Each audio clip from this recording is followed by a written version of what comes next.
Има ли колеги от Германия първо да питат? Журналист? Добре, няма да имаме нужда от цялата зала. Добър вечер на всички. Пред вас е старши треньор на Ботев Станимир Стоилов. Веднага след първата среща в третия предварителен кръг, в който Ботев срещна отбора на Штутгарт, това завърши 1-1. Първо коментар на господин Стоилов за срещата, след това и вашите въпроси, господин Стоилов, заповядайте. Според мен е един добър матч за нашия отбор. Идеята, която имахме преди срещата, да не допускаме положение пред нашата врата и да чакаме нашите моменти, един, два или три, няма значение колко са, които да реализираме положенията. Смятам, че се осъществиха. Имахме нашите ситуации, не можахме да ги реализираме при 0-0. За жалост допуснахме една нелепа тактическа грешка на едно статично положение и оттам бяхме в позиция на догонващ. Успяхме отново да изравниме и имахме нашите положения даже и да спечелим срещата. Ако трябва да съм честен, не смятам, че така нашия отбор заслужаваше този резултат. За мен резултата не е справедлив. По проста причина, че така нашия отбор въобще не допусна голна ситуация пред нашата врата. Въпроси, дали кажа. И видят, че Штутгарт ви вкараха гол без материално голово положение? Доста мая, защото знаехме за силата на статичните положения. Говорихме доста на тази тема, допуснахме за жалост грешка. Ядма и друго, че за втори път Авгийски Селяни вижда червен картон в наша полза. Така беше и преди доста години на матча с Шалка, когато бях тренирал. Трябваше да бъде изгонен противник и след това изгонен от преведит наши. Тук имаше задържане на лице, който се откъсваше сам. Ако това не е червен картон, значи аз нещо не разбирам. Този гол на Штутгарт няма предимство ли дава на немците за реванша или просто? При всички положения знаем, че начака изключително тежък реванш. Штутгарт е сериозен отбор, видяхте как контролират, как добре играят като отбор, като колектив, така че те си имаха своя футбол, имаха си своите идеи за матча. За реванша нас не предстои на много изключително тежък реванш. Явно е, че трябва да вкараме голи на реванша. Така че ще отидем в тази мисъл да отбележим голи на реванш и да се представим, естествено, да се представим добре, ако не стигнат целите, ще се опитаме да спечелим. Но въпросът е доколко ще не стигнат възможност. Преди това обаче имате мач с След този мач, пред толкова хора, такава европейска емоция срещу сериозен отбор, смятам, че поне тази вечер можем да се насладим на футболното шоу. Доколко тази вечер и отборът игра доста прибрано, доста добре в защита в повечето моменти от срещата, доколко трябва да промените тази игра за втория матч, за реванш, имате предвид, че наистина все пак колкото е минимално да е предимството в Штутгарт. Ще прецениме доколко трябва да рискуваме и доколко можем да рискуваме. Все пак Штутгарт е отбор, който притежава отлични футболисти и ако оставим големи пространства в нашата планина, можем да бъдем така наказани. В крайна сметка аз се казах и при 0-0 и при 1-1 имаме нашите ситуации да бележим. Просто трябва да отбележим ситуацията. В такъв мач, когато направиш на отбор като Штутгарт 3 и 100% положение, а те имат половин, значи нещата не са чак толкова зле като тактика, като идея. За жалост не можахме да реализираме. Това е нещо, върху което трябва да работим. Имаме проблеми в контрола на топката в атаката, където трябва да имаме още повече самочувствие. Надявам се, след навлизането на формата на Домочийски и скорошното, надявам се за връщане на Иван Цветков на Вандер отбора да има повече опции в атаката. Все пак това е нашата ударна мощ от предната година и новия нападател. Така че почти играем без нашите основни нападатели. Но тези хора, които играха, също се стараха доста, също направиха доста усилия, за да може отбора да изглежда добре и да не разочарова хората.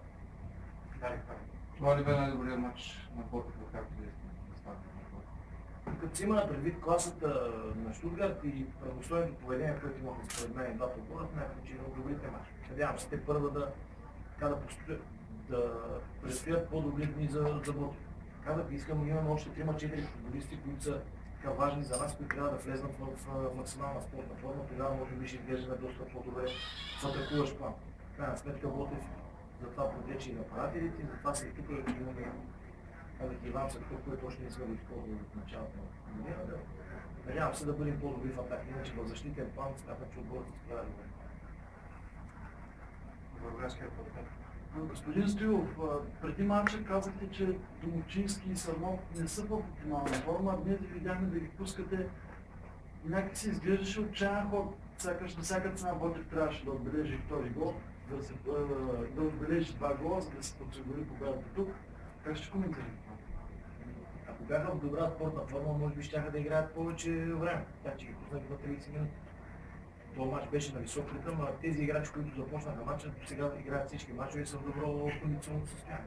Надявам се те по-бързо да влезнат. Търсихме гол, видя, търсихме втори, пропуснахме и Ромарио, Шпрофил имаха ситуации, не можахме да реализираме.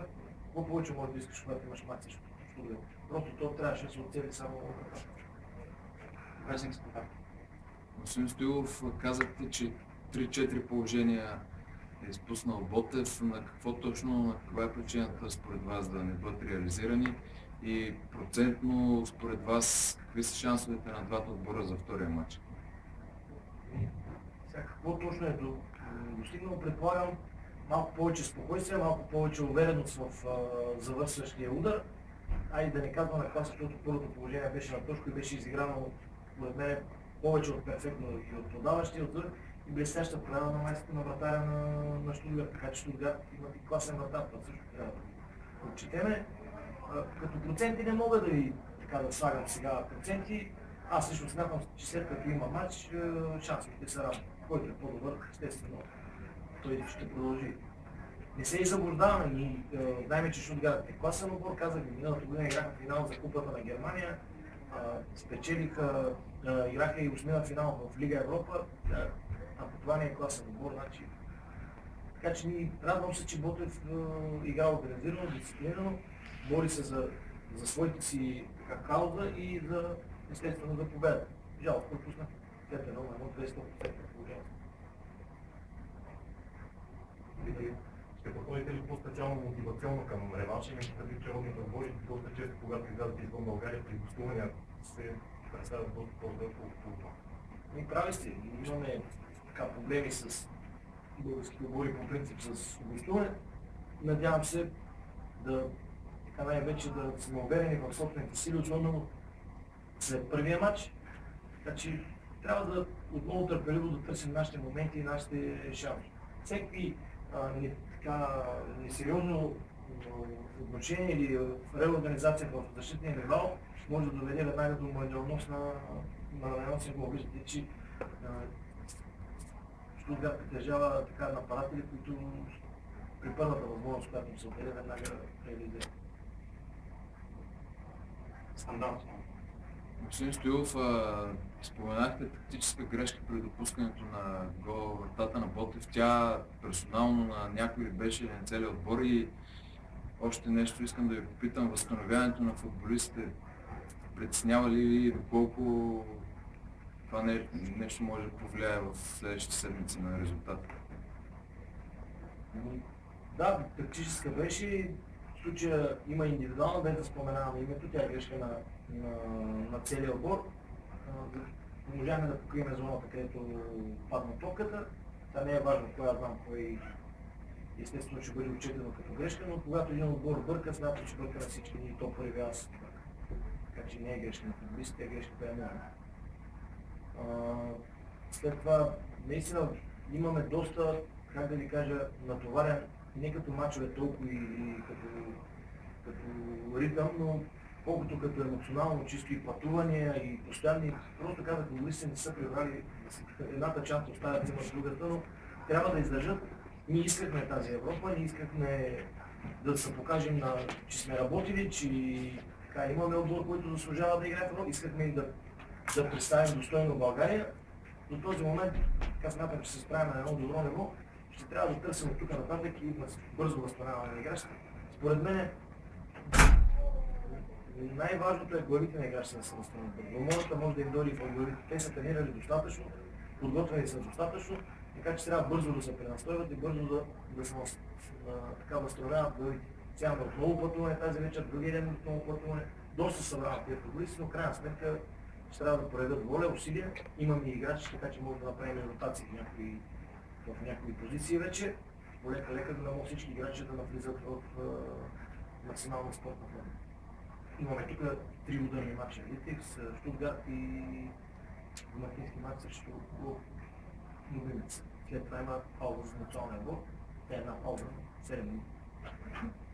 Нямам се отбора бързо да се ние ще направим всичко възможно. Че ако моля да се ориентирате към последния въпрос, кое са планите? Говориш, че това е истинският текст на Ботев, за сверяване на часовниците, вашата равносметка, така, две думи, къде е Ботев? Това, което очаквах да видя безупречна организация, което може да дойде от тренировки, от работа и от спазване на дисциплина в игра, ще да го видях. Естествено, трябва ни още малко класа в атаката, завършващия пас, завършващия удар, контрол на топката, но смятам, че с влизането на Кадър Иванов, на Бандер и подобряването на състоянието на демократически отбор ще бъде още по-силен в атака. Но също така се притеснявам да ни тази тотална еуфория, която цари около отбора, да не изхвърли прекалено много в, как да ви кажа, неща, които от Ботев да прибърза да му се случат. И аз, и ръководителите, и футболистите, и собствените също на клуба, искаме нещата да се случват по-постепенно. Може би сега малко така дойде ни повече тази емоция, тази тръпка, но ние трябва да продължим, най-важното е да работим. Работиш ли рано или късно тук на терена се вижда какво си работи и какво си прави. Всичко друго е така, предварителни обещания или предварителни приказки. Аз казах и деня, в който дойдох, аз мога единствено две неща да обещая: работа и честно. Всичко друго е въпрос на някакъв път и на шанс, някакъв път и на късмет. Така че Ботев ще продължи да работи. Вие стоите здраво от земята, пожелаваме да прехвърлите това и на футболиста. И дай Боже, Независимо от еуфорията, вие продължавате да стоите здраво от земята. мисля, че футболистите на Ботев специално са разумни мъже и така до този момент успяваме всички да се опазим от излишни неща. Работата е нещо, което ще издърпа и постоянството, че е нещо, което ще издърпа отбор като Ботев напред. В крайна сметка, като имаш такава подкрепа от хората, играеш по този начин, няма къде да се получи. Даже и днес да бяхме загубили, както не беше невъзможно да видяхте, че отбора на Штутгарт поведе. Смятам, че нашия отбор просто трябва да изчисти тази грешка и да продължава да работи до следващия тест. Другото важно нещо е, че полека-лека трупаме и точки за коефициента на Ботев, което евентуално класира другите години, може да бъдем в много по-изгодна позиция, поставени и така нататък. Следващото, което също е така важно, че в жребия имахме малко шанс да изтегнем, може би, най-сериозен противник. Но все още не е приключила борбата. Ще се опитаме да дадем максимум от студия. Дали ще се получи вече да отделям въпрос, зависи от другия отбор. Успех.